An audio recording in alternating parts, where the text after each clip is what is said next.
നമസ്കാരം. ഇഫക്ട് ന്യൂസിലേക്ക് ഇവർക്കും സുസ്വാഗതം. മയക്കുമരുന്ന് കടത്ത് യുവതി പിടിയിൽ. ബംഗളൂരുവിൽ നിന്ന് കേരളത്തിലേക്ക് MDMA എത്തിക്കുന്ന ഇടനിലക്കാരിലൊരാളായ യുവതിയെ ഫോർട്ട് പോലീസ് പിടികൂടി. നഴ്സിംഗ് വിദ്യാർത്ഥിനിയായ പാലാ സ്വദേശി അനുവാണ് അറസ്റ്റിലായത്.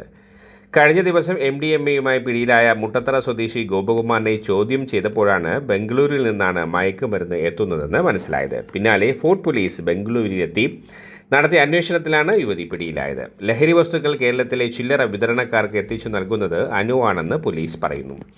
വിവിധ ജില്ലകളിലേക്ക് കഴിഞ്ഞ 2 വർഷമായി അനു യുവാക്കളെ ഉപയോഗിച്ച് ലഹരിക്കടത്ത് നടത്തുന്നുണ്ട്. മലയാളി വിദ്യാർത്ഥികൾ താമസിക്കുന്ന പേയിങ് ഗസ്റ്റ് വീടുകൾ, ഹോസ്റ്റലുകൾ എന്നിവ കേന്ദ്രീകരിച്ചാണ് ഇടപാടുകൾ നടക്കുന്നത്. ലക്ഷക്കണക്കിന് രൂപയുടെ മയക്കുമരുന്നും സിന്തറ്റിക് ഡ്രഗ്സും ഇവർ വഴി കേരളത്തിൽ എത്തിയെന്നാണ് വിവരം. സോഷ്യൽ മീഡിയ വഴിയും കച്ചവടം നടക്കുന്നുണ്ട്. റിമാൻഡിലായ യുവതിയെ കസ്റ്റഡിയിൽ വാങ്ങി വിശദമായി ചോദ്യം ചെയ്യാനാണ് പോലീസ് തീരുമാനം.